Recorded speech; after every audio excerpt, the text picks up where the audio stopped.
a peaceful neighborhood, a missing wallet, and an innocent person accused of a crime they didn't commit. What happens next will shock you. The peaceful neighborhood was quiet, almost too quiet. The trees swayed gently in the breeze, their leaves rustling softly. Birds chirped in the distance, and the sun shone brightly, casting a golden glow over the small houses. But within one of these houses, everything was about to change. A young woman stood at the front door of a modest house. She was nervous, her heart racing in her chest. This was a big opportunity, an interview for a position she desperately needed. She had no idea, however, that this meeting would lead her into the most intense confrontation of her life. The door opened slowly, revealing the owner of the house, a man in his mid-40s with a stern look on his face. He wasn't what the woman had expected. His expression was tight, as if something was bothering him. He glanced at her briefly before motioning her inside. "Hello, please, come in," the man said, his voice firm but not unfriendly. "Thank you for having me," she replied, stepping inside and shaking his hand. She had a polite smile on her face, but inside, her nerves were jangling. The interview went well, she thought. They discussed her qualifications, her past experience, and her goals for the future. Everything seemed perfect. The house owner seemed pleased with her answers. She had a good feeling as she left the house, thanking him for his time and leaving with a hopeful heart. Little did she know, things weren't as simple as they appeared. The next day, she received a call from the house owner. His tone was different this time, urgent and sharp. "I need to speak with you. Come over as soon as possible," he said before hanging up. Confused, she quickly got dressed and headed back to the house. What could this be about, she wondered. Did he have more questions? Or perhaps there was an issue with her application. When she arrived, the house owner was waiting for her at the front door. His face was hard, and his posture was tense. "What's going on?" she asked, feeling a knot form in her stomach. "I need to ask you a question," the house owner said, his voice cold now. "Were you in my house last night?" "Yes, I was. I came for the interview." "We spoke for a while," she said, confused. "What's this about?" "I'm afraid there's been a misunderstanding," the house owner replied, his eyes narrowing. "You were seen near my house, and now things are missing. My wallet, a few electronics. It wasn't just a coincidence. I'm afraid I have to say this, but I think you took them." Her heart sank. "I didn't take anything. I swear. I wouldn't steal from you."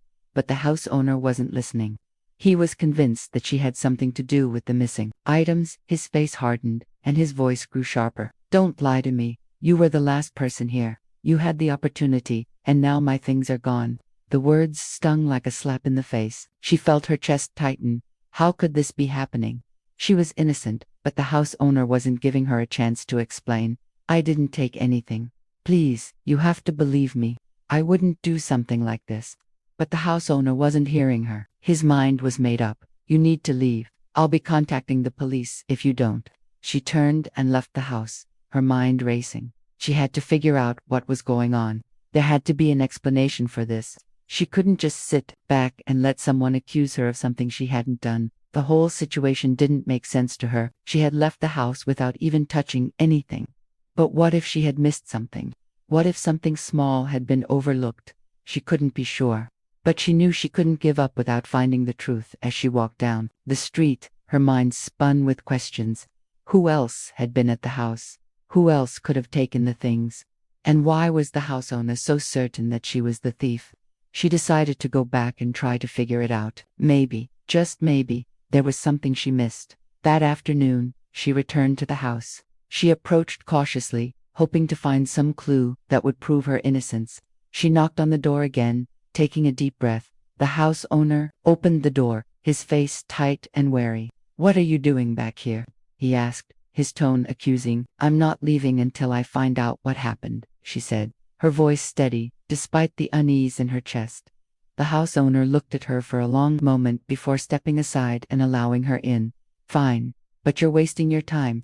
She entered the house once more, her eyes scanning the rooms, looking for anything that could explain the missing items. She moved slowly, checking each corner, each table, every drawer. She knew she wasn't going to find anything obvious, but she had to try. And then she saw it. It was a small detail, almost insignificant, but it made her heart skip a beat.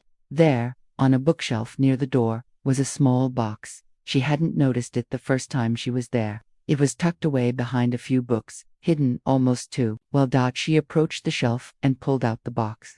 She opened it carefully, revealing a stack of photographs and some paperwork.